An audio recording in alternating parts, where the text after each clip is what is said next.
4974. Senate 5062.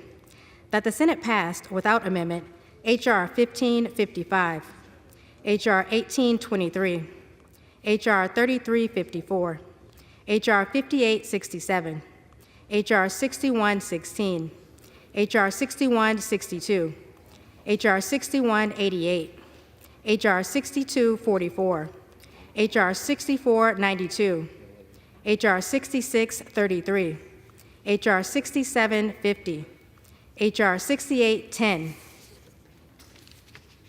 H.R. 6983, H.R. 7158, H.R. 7180, H.R. 7365, H.R. 7385, H.R. 7417, H.R. 7507, H.R. 7508, H.R. 7606, H.R. 7607, H.R. 7893, H.R. 7938, H.R. 8057, H.R. 8641, H.R. 8717, H.R. 8909, H.R. 8841, H.R. 8868, H.R. 8919, H.R. 8976, H.R. 9285, H.R. 9322, H.R. 7421, H.R. 9487, H.R. 9544, H.R. 9549, H.R. 9580, H.R. 9592, H.R. 9600, H.R. 9775, H.R. 10065. Appointment, United States Commission on International Religious Freedom. Signed sincerely, Kevin F. McCumber, Acting Clerk.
Okay.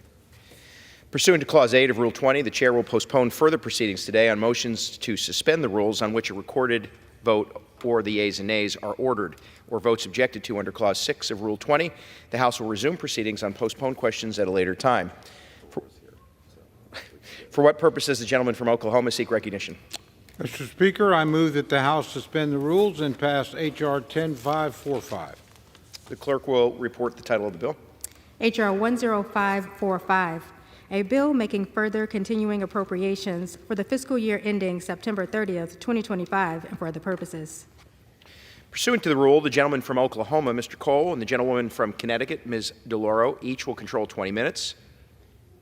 The Chair now recognizes the gentleman from Oklahoma. Thank you, Mr. Speaker. Mr. Speaker, I ask unanimous consent that all members have 5 legislative days to revise and extend their remarks and include extraneous material on H.R. 10545. Without objection. Thank you, Mr. Speaker. Mr. Speaker, I yield myself such time as I may consume. Gentleman's recognized. Thank you, Mr. Speaker. I rise today in support of H.R. 10545, the American Relief Act of 2025. This bill provides continuing appropriations to keep the government open and operating through March 14th of 2025. When the House Appropriations Committee began our process of drafting bills for fiscal year 2025, we knew we had to work quickly to put the House in the best position possible. To that end, we successfully reported all 12 of our annual appropriations bills out of committee and succeeded in passing 5 of them across the floor by the House by the end of July.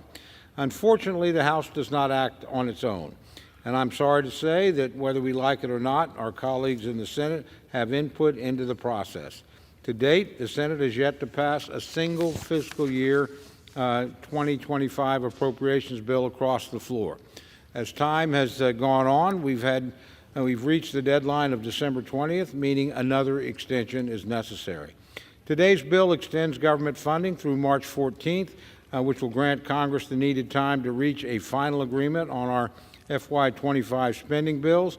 It will also give President-elect Trump an opportunity to participate in the process.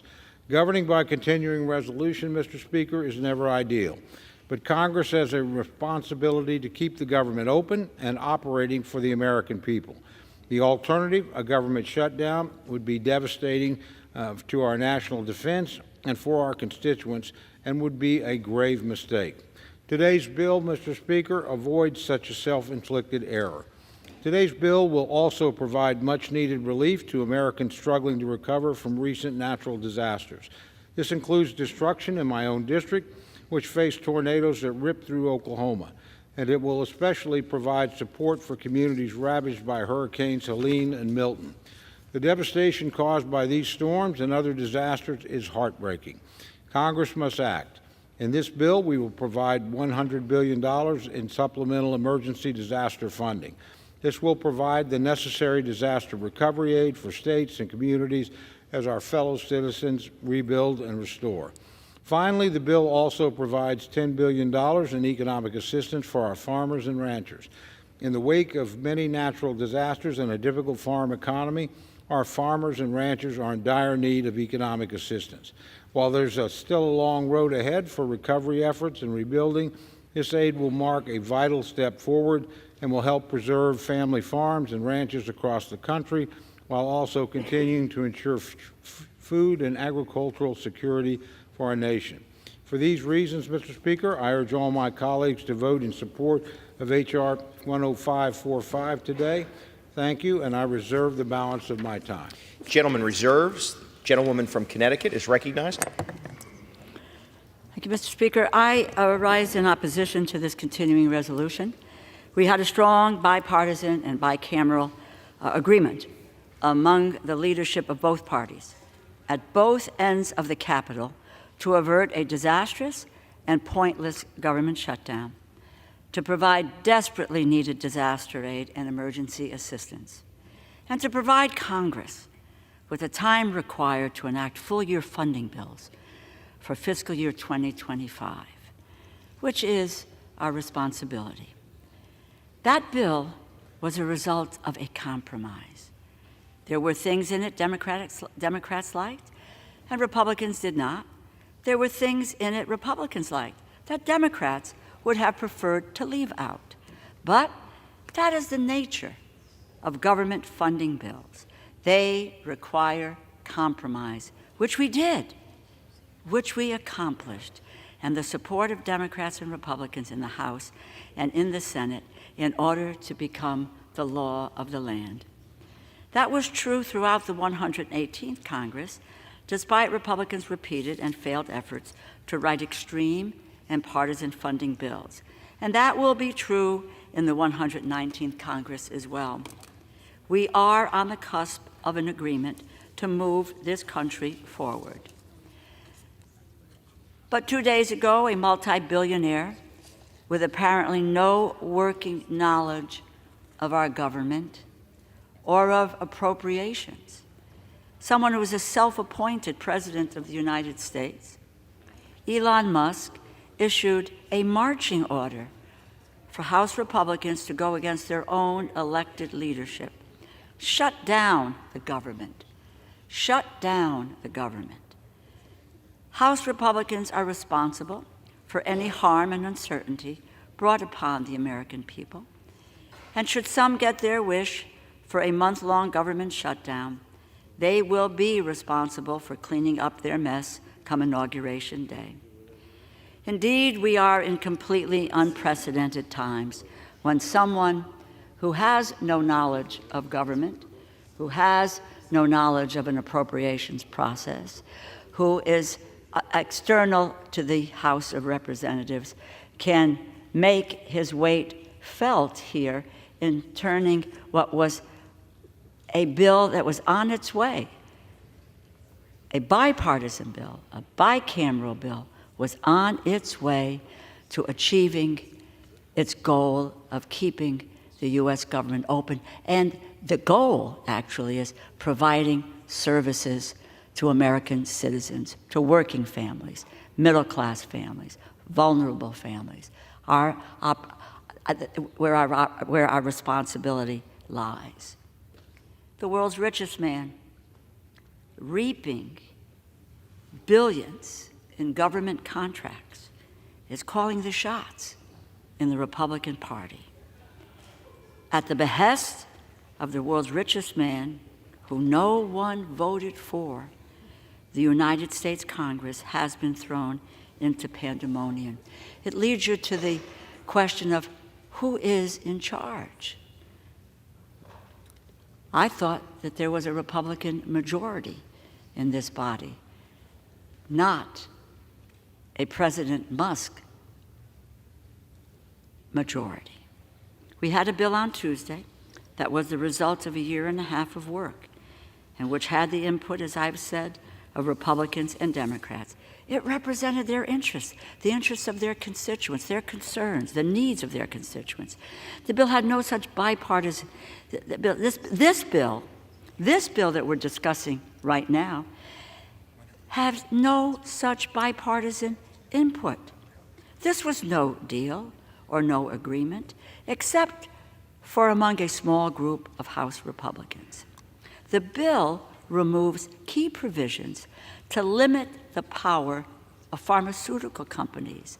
That means our prescription drug prices and what happens to the rising prescription drug prices, which families can't get to in order to be able to deal with any illness they have or to save their lives. It removes the provisions to protect SNAP recipients, people at risk of hunger, from the theft of their benefits. It struck a provision from our colleague Congresswoman Wexton to support research into treatments and cures for childhood cancer. For childhood cancer. I'm a cancer survivor. I know what it means to have a cancer diagnosis. I know what it means when parents say your child has cancer. And we want to remove the provision that supports research into treatments and cures for childhood cancer. It drops necessary pandemic preparedness and response programs, including the Strategic National Stockpile. I know something that my colleagues on the other side of the aisle are very concerned about and always work to protect what we do with the Strategic National Stockpile. Also, it drops the necessary efforts for our hospital preparedness programs. And that's hospitals all over the country. And I might add, where that's really a big problem is in rural America and hospitals, which were clamoring for these efforts. And as well, shortchanges programs to prepare for future public health emergencies like bird flu, which we now know is striking people on the west coast of this country, California. This bill also abandons our bipartisan efforts to ensure American dollars and intellectual property are reinvested in American businesses and workers instead of fueling the Chinese Communist Party's technology and capabilities.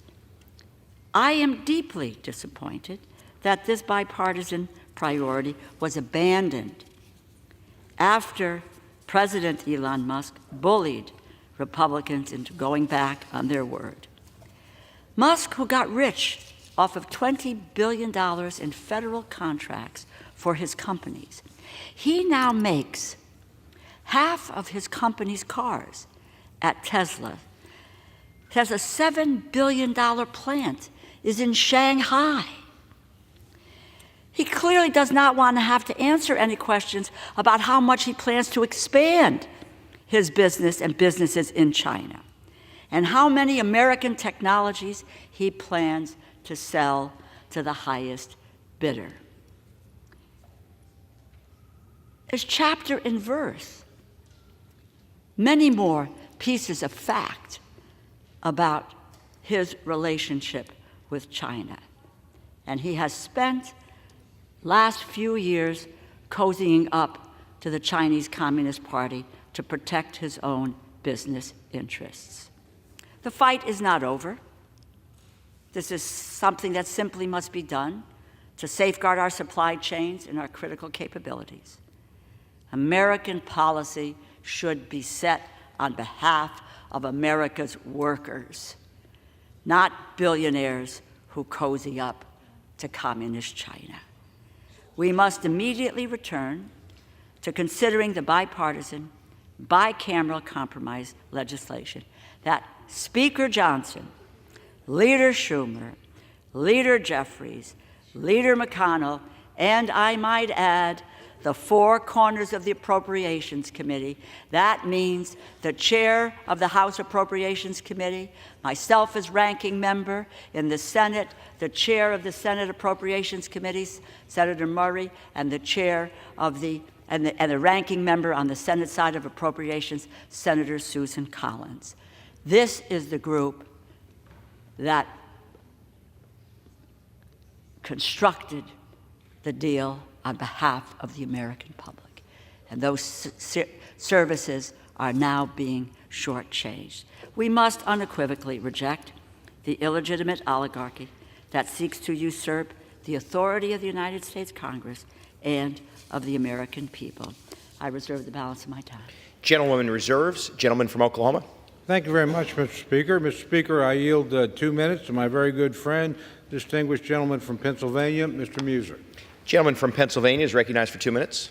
Thank you, Mr. Speaker. I thank my good friend, Chairman Cole, for his leadership. Mr. Speaker, I rise in support of the agreement reached between the two houses, the incoming Trump White House and the Republican-led United States House of Representatives. Mr. Speaker, CRs are not ideal. They are not preferred. But come the new year, we will begin a new era of regular order. As well, I expect we will be working in a concerted manner for the next 4 years, to borrow a phrase, make America great again. As we are all aware, the vacuum of leadership from the current White House has been filled already by the incoming White House.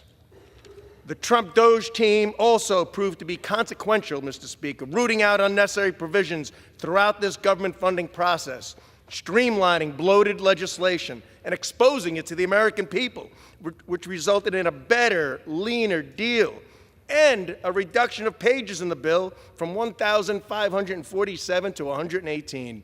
A huge reduction, all done in Trump time. This legislation delivers responsible disaster relief, targeted spending reductions, an agreement to address the debt ceiling, and avoids a government shutdown. Our work will reflect the will of the people to carry out the America First agenda.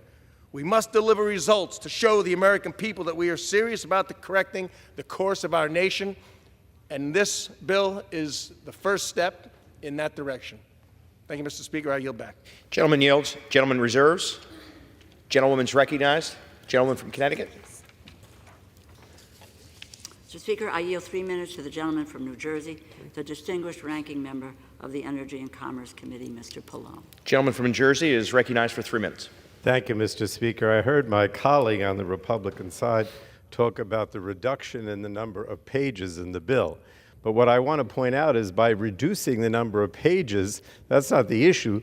They've reduced the help for the American people that's in this bill. That's what the Republicans have done. The beginning of the week, we had a bipartisan bill that provided critical relief for the American people. And from my perspective on the Energy and Commerce Committee, what we had done over the last year was hear from our constituents, had hearings, to hear about what was necessary to lower costs, to provide relief for people that, as you know, feel very strongly that prices are too high, that there's all kinds of problems with corporate interests and websites that are not protecting their interests, not protecting their privacy, soliciting all kinds of things with misinformation, because we're the soliciting all kinds of things with misinformation, because we're the committee that deals primarily with health care, with consumer protection, with environmental concerns. And so what we did is we worked on a bipartisan basis to put together in this legislation proposals that would really make a difference from what we heard from our constituents around the country. Now, that's what's been taken out of this bill. And it's been taken out because one man, a billionaire, decided to tell my Republican colleagues that he did not want this bill. I'm not going to figure out why he doesn't want it, but obviously, the types of things that I'm talking about are not the things that he would want in the bill. So what are we talking about here? What was taken out of this bill? Well, first, my colleague, the ranking member appropriations, mentioned pediatric cancer and rare disease therapies, research for cancer, for kids that are facing cancer problems, community health centers, teaching health centers to provide more primary care doctors. Those were extended for 2 years and then for 5 years with more funding for that purpose. Prescription drug reforms. One of the biggest problems that we face right now is so-called PBMs, pharmaceutical benefit manufacturers. What they do, managers, what they do is, theoretically, they're supposed to work between, like, the insurer or the individual and the drug companies to reduce prices. But what they do instead is, because there's no transparency, what they actually do is pocket the money that they've negotiated, the savings that they've negotiated for themselves, rather than give it back to the consumer. And so what we did on the Energy and Commerce Committee, we said, no, we want reform of PBMs that basically is sort of a way of saying that they cannot, if they negotiate savings, that has to go back to the consumer to lower costs for prescription drugs, which is one of the biggest things that people are concerned now. Their health care, or one of the biggest costs that they have in health care. So these are the types of things that have been taken out of this bill. The gentleman's time has expired. I would be happy to give the gentleman another 30 seconds, another minute if he needs it. Okay. These are the types of things that have been taken out of this bill. Health care protections, consumer protections, environmental protections, safety protections. These are the types of things that have been taken out of this bill because some billionaire, richest man on earth, decided that he didn't want those things. This has now become a bill that has taken out anything that is important, essentially, for consumer or health protection or for relief to lower costs for the American people. And thank you. I yield back. Gentleman yields. Gentlewoman reserves. Reserve. Gentleman from Oklahoma. Thank you very much, Mr. Speaker. Mr. Speaker, I yield 2 minutes to my very good friend, distinguished gentleman from Minnesota, Mr. Stolber. Gentleman from Minnesota is recognized for 2 minutes. Thank you, Mr. Chair. Tonight, let's put the politics aside. We're here right now discussing a bill that has very good things in it. As my good friend Mr. Cole says, let's not fight about what's not in it at this moment. We know that Democrats had priorities in it earlier and Republicans had priorities in this bill earlier. But we are going to break the fever here in Washington and stop putting the Christmas tree gifts in at the last minute that costs American taxpayers millions and millions of dollars. Let's talk about what's in it. For the small family farmer, for that dairy farmer from Minnesota that was in my office 48 hours ago, begging us for assistance. This bill will help you and many other farmers across this great country. For the victims of the hurricanes, Helene and Milton, who are the victims tonight who are sleeping in tents, Mr. Chair, because they don't have a house. There is American Rescue. Taxpayers are going to come and help you tonight. Through no fault of your own, You suffered through a hurricane. And the U.S. Congress, tonight, the House of Representatives, are going to vote to support you. This is a clean resolution with the debt ceiling. This is what my good friends and colleagues on the other side of the aisle wanted just yesterday. So let's talk about the good things that are in it. To our farmers, we will support you, both Republicans and Democrats. To our victims of natural disasters, we will support you tonight. A clean CR, I support this resolution, and I yield back. Gentleman yields. Gentleman from Oklahoma reserves. Gentleman from Connecticut. Gentlewoman reserves. Gentleman from Oklahoma. Thank you very much, Mr. Speaker. Mr. Speaker, I yield 2 minutes to my very good friend, the distinguished gentleman from Missouri, Mr. Alford. Gentleman from Missouri is recognized for 2 minutes. Thank you to the chair for your leadership and our ranking member as well, and thank you, Mr. Speaker. Mr. Speaker, 'twas 5 days before Christmas and all through this House. Not a lawmaker was resting, not even their spouse. The CR was stalled, the debates full of heat, while a shutdown shadow loomed over our streets. My friends, it's time to fund our defense and aid for our farms and disaster relief to protect our very own citizens from harm. Our farmers work hard. They deserve every chance to grow and to prosper, advance, and enhance. Mr. Speaker, this Christmas, let's give we the people their due, a funded government from leaders who are true. So as we vote on this CR, let's keep this in sight. America first, and to all, a good night. And I yield back. The gentleman yields. The gentleman from Oklahoma reserves. The gentlewoman from Connecticut. Reserve. Gentlewoman reserves. Gentleman from Oklahoma. I would advise my friend I'm prepared to close whenever she is. Gentleman reserves. Gentlewoman from Connecticut. If the gentleman would understand that I'm waiting for a reserve, but someone else was coming to speak. If you just, I would ask the Speaker to inquire how much time we have on each side. Gentleman from Oklahoma has 12 and a half minutes. The gentlewoman from Connecticut has 7. Thank you very much, Mr. Speaker. I just want to take a moment to address something my very good friend from New Jersey had to say about what's not in the bill. And again, as another speaker referenced, I always believe you look at legislation according to what's in the bill and don't worry about what's not in it. Make the judgment on what's there. And the reality is, in this bill, we keep the government open. My friends favor that. I hope they vote that way tonight. In this bill, we provide badly needed aid to Americans that are suffering in a disaster. I know my friends favor doing that. I hope they vote accordingly tonight. And as several of the speakers have mentioned, we provide much needed assistance to America's rural economy. So I hope my friends actually support that as well with a positive vote tonight.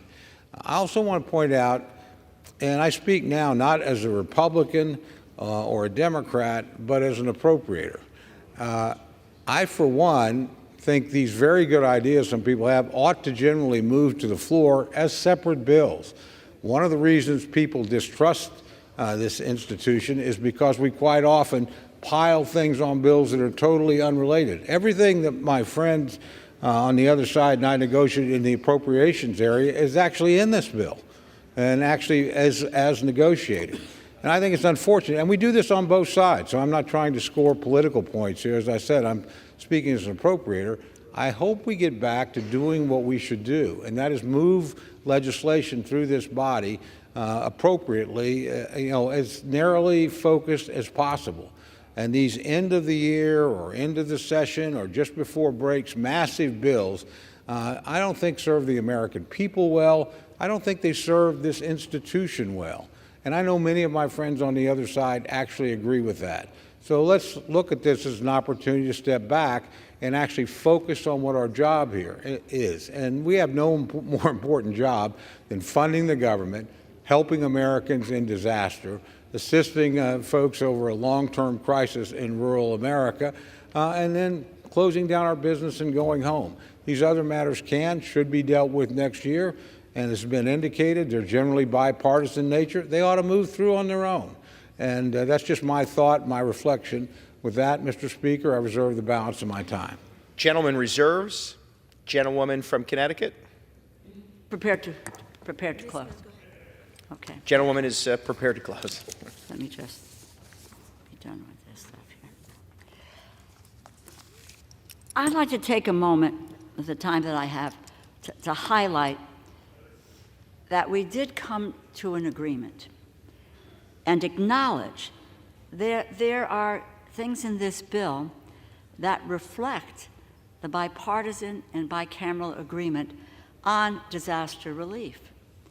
And I also might add, as the ranking member on appropriations, we came to agreement on moving forward on appropriations bills. And the supplemental, by the way, includes substantial Democratic wins. And since the summer of 2023, we have been pushing Republicans for a comprehensive disaster supplemental. I am pleased that we have an agreement on $100 billion in disaster aid. And that includes $8 billion for emergency highway funds, including paying the full 100% cost to replace the Key Bridge in Maryland. $2.3 billion for disaster loans for small businesses. More than $3 billion for water infrastructure grants from the EPA, and $1.5 billion for the Army Corps of Engineers projects. $12 billion for community development block grants to assist with long-term housing, infrastructure, and economic recovery needs, and $21 billion in disaster assistance to farmers, to producers. And this, by the way, is separate from the agreement on an additional $10 billion for farm aid. I might add that at the outset of the negotiations, I think it's important to know that there were those on the other side of the aisle who wanted to really cut the disaster effort, even to have to provide offsets for the disaster. That was very real. Democrats held the line and said no, that we would get $100 billion for disaster aid because of how critically important it is. Unfortunately, and I might add, there was agreement, as well as what Democrats talked about on disaster relief, there was also agreement on pediatric cancer and rare disease research, community health centers, teaching health centers, prescription drug reform, pediatric therapies. This was all agreed to. It wasn't that we were saying, we don't want disaster, you don't want these. We came to a conclusion that these were all of the pieces that were needed to move forward. I also might add, because I am very concerned about our supply chain and what happens with regard to what we transmit and provide for the Communist Party, for China. And while I support all of the disaster pieces, and I supported all the health pieces, it is maddening that the Republicans walked away from that bipartisan priority, the outbound investment to ensure American dollars and intellectual property are reinvested in America's businesses and workers, instead of fueling the Chinese Communist Party's technology and their capabilities. And that, again, which can be documented, is something that is critically important, that it not be there to Elon Musk because of all of his efforts and contracts that he has and the work that he has in China. That should not enter into how we craft a bill that serves the American people and American workers. It is unfortunate the way that this process has worked out. You know, we want to and we really need to rely on each other. We need to rely on each other to keep our word. That when we have an agreement, that we keep that agreement. I said this as well yesterday. I think all of us know here in the Congress that the only thing that we have is our credibility and our word. That is what allows us to move forward, to trust one another, to move forward on legislation that helps and serves the American people. I yield back. Gentlewoman yields. Gentleman from Oklahoma is recognized.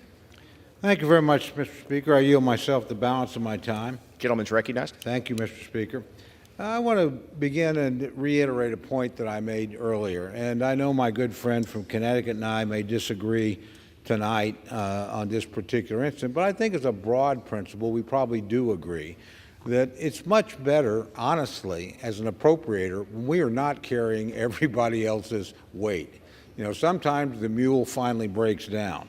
And I would just tell my friends, working in good faith, and particularly in bipartisan bills like we had in WIOA reauthorization and some of the health issues that were mentioned earlier, please bring your bills to the floor under your own time. Don't try to catch a ride with us right at the end. People hate that. Our own members don't get a chance to read the bills in some cases. The public doesn't get a chance to have a full debate on the issue. It's simply not good governance. And I would actually argue that this legislation is focused and easy to understand and easy to read. The parts that are important to it are really only about 130 pages. Those are the things that the Appropriations Committee did, and we did it in a bipartisan fashion and a good faith debate, and all of those things are in this bill. I tell my friends on both sides of the aisle, so I say this again, not in a partisan sense at all, but remember, if you vote no on this bill, you are effectively voting to shut down the government. If you vote no on this bill, you're effectively voting to deny assistance to Americans who suffered enormously from natural disasters. If you vote no on this bill, you're effectively voting not to help rural America in a time of crisis on our farms and ranches all through the country. So the stakes are pretty clear here, and I'm hopeful on all these things we agree. We don't have any partisan disagreement. These are things that we agree on, and there's nothing in this bill, certainly that my friends on the other side disagree with. There may certainly well be some other disagreements here or there, but broadly speaking, this is something we should do. None of us, or most of us, do not want to shut down the government. Not a good thing for the country. So I can go on and we can get in a debate, and I'd like to be, in the give and take of debate as much as anybody else. But it is, after all, the holiday season. I know I have members that are anxious to get home, be with their families and their friends in the holiday season. So I simply want to conclude by wishing everybody a Merry Christmas, a Happy Hanukkah, whatever would be appropriate in your faith tradition, and hope that you have a wonderful and blessed new year, and that we have a great year for America in store ahead of us. With that, Mr. Speaker, I yield back. Gentleman yields. Amen. The chair wishes to express appreciation on behalf of the House to members for the tone and tenor of tonight's debate, and express appreciation to the staff on both sides of the House for working through these last 48 hours. The question is, will the House suspend the rules and pass the bill 10545? Those in favor say aye. Aye. Those opposed say no. In the opinion of the chair, 2/3 being in the affirmative. The gentlewoman from Connecticut, for what purpose do you? Mr. Speaker, I request the yeas and nays. The yeas and nays are requested. Those favoring a vote by the yeas and nays will rise. A sufficient number having risen, the yeas and nays are ordered. Members will record their votes by electronic device. This is a 15-minute vote.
On this vote, the yeas are 366, the nays 34, one member voting present, two-thirds being in the affirmative. The rules are suspended. The bill is passed, and without objection, the motion to reconsider is laid on the table.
Hey, Mr. Speaker.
Pursuant to Clause 8 of Rule 20, the unfinished business is the question of suspending the rules on passing H.R. 9748, which the clerk will report by title.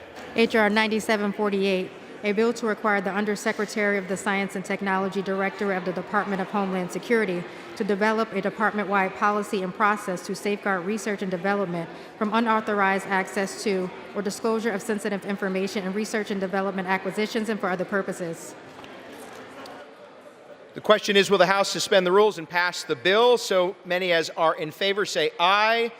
Those opposed, no. In the opinion of the chair, two-thirds being in the affirmative, the rules are suspended. The bill is passed, and without objection, the motion to reconsider is laid on the table. Pursuant to Clause 8 of Rule 20, the unfinished business is the question on suspending the rules and passing H.R. 8662, which the clerk will report by title. Union Calendar Number 533, H.R. 8662, a bill to reduce commuting burdens on Transportation Security Administration employees and for other purposes. Question is, will the House suspend the rules and pass the bill? Those in favor say aye. Those opposed, no. In the opinion of the chair, two-thirds being in the affirmative, the rules are suspended. The bill is passed, and without objection, the motion to reconsider is laid on the table. The chair lays before the House a communication. The Speaker's Rooms, Washington, D.C., December 20th, 2024. I hereby designate the period from Friday, December 20th, 2024, through the remainder of the 118th Congress as a district work period under Section 3Z of House Resolution 5. Signed sincerely, Mike Johnson, Speaker of the House of Representatives.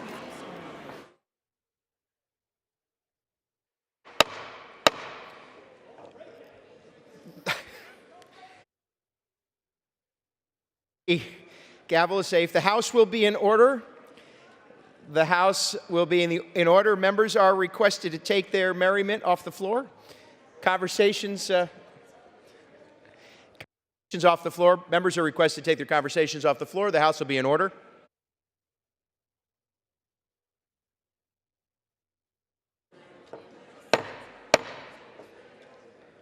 The House will be in order. The chair will now entertain requests for one-minute speeches. For what purpose does the gentleman from Pennsylvania seek recognition? Mr. Speaker, request unanimous consent to address the House for 1 minute and revise and extend my remarks. Without objection, the gentleman from Pennsylvania is recognized for 1 minute. Mr. Speaker, the House is still not in order. Fair enough. Gentleman will suspend. The House will come to order. Members are requested to take their conversations off the floor. The gentleman from Pennsylvania is recognized for 1 minute. Thank you, Mr. Speaker. I rise today to recognize the outstanding achievement of Warren County native Mitchell Angove. Mitchell was recently named to Forbes 30 Under 30 list. This list is produced annually by Forbes magazine and recognizes notable individuals under the age of 30 nationwide. A native Pennsylvanian, Mitchell attended the Eisenhower High School in Russell, Pennsylvania.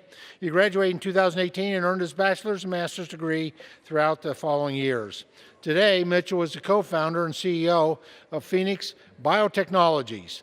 This company is helping transform the agriculture industry by analyzing animal genomes to predict traits such as size, milk production, and other key health factors. As the chairman of the House Agricultural Committee, I've seen firsthand the issues currently affecting our American farmers. And I'm proud to see motivated individuals such as Mitchell continue to pursue advancements that could help farmers nationwide. With that, Mr. Speaker, I yield back the balance of my time. Gentleman yields. For what purpose does the gentlewoman from Hawaii seek recognition? I ask unanimous consent to address the House for 1 minute and to revise and extend my remarks. Without objection, the gentlewoman is recognized for 1 minute. Thank you, Mr. Speaker. This is my 30th Maui Minute, and after months of delay, 3 successive requests from President Biden, and unnecessary anxiety for millions of Americans, courtesy of the richest man in the world, Congress will now finally send much-needed disaster recovery funding across the country. For over a year, I've led bipartisan efforts pushing to deliver this aid to Maui. We've delivered speeches in this chamber, we've sent letters to leadership, introduced amendments that were blocked. Finally, we got this done.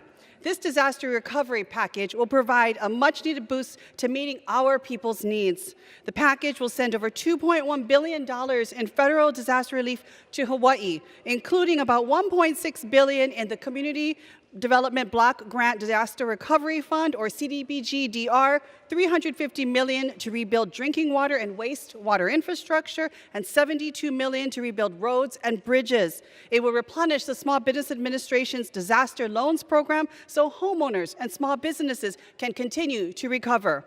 For my Maui constituents still recovering from the deadly fires, it has been far too long a wait, but I know our work will not stop here. We will use these dollars to rebuild housing and infrastructure, restore our Aina, and bring our Maui ohana home. Thank you, Mr. Speaker, and I yield back. Mahalo.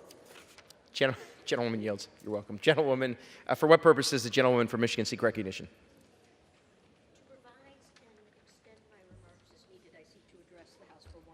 The gentlewoman is recognized for 1 minute. Thank you, Mr. Speaker. I rise in the concluding salvo of this Congress to thank the 118th session for allowing me to advocate for the incredible constituents and communities that comprise my district. From our robust manufacturing economy to our amazing public schools to the hardworking tradespeople building homes and new factories. Most of all, I would like to recognize my team, the staff here in Washington, D.C. and in Farmington Hills, who are sleeves rolled up, helping people each and every day. We've authored over 31 unique bills, 2 that have become signed into law, and 6 that passed this very chamber. So here's to the 118th session and more to come. Thank you, and I yield back. Gentlewoman yields. For what purpose does the gentleman from Texas seek recognition? To address the House for 1 minute to revise and extend my remarks. Gentleman is recognized for 1 minute.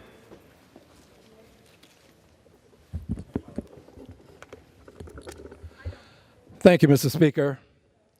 And still I rise, Mr. Speaker, very honored and very proud to stand here and have this preeminent opportunity to speak for 1 minute. I speak tonight with the expression of gratitude because this is a season of giving and the season of being grateful for that which we have. And I want to thank all of the many persons who have made it possible for us to have these opportunities. I'm especially grateful to the staff that I have that has worked tirelessly over this year. And while everything did not go as I would have it, I do appreciate the fact that there will not be a shutdown, that the American people can go on about their way, enjoy this and make it the best holiday ever. And I would say to all of my colleagues, we should say thank you to each other for getting this done. There ought to be a thank you to the 196 Democrats, a thank you to the 170 Republicans. I yield back. Thank you.